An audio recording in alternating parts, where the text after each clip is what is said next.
सिज्जीन और इल्लियीन की तफसीर के हवाले से जो रिवायात मनक़ूल है, उस रिवायात से मालूम होता है कि अरवाह कुफ़ार सिज्जीन में रहते हैं, जो 7वें आसमान के नीचे है, और मोमिनीन के अरवाह इल्लियीन में रहते हैं, जो 7वें आसमान पर ज़ेर अर्श है।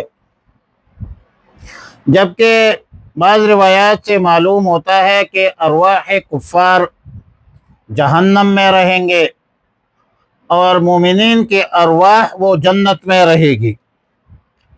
और बाज़ रिवायात और अहादीस से ये भी मालूम होता है कि मोमिनीन और कुफ़ार दोनों की रूह है उनके कब्रों में रहती है।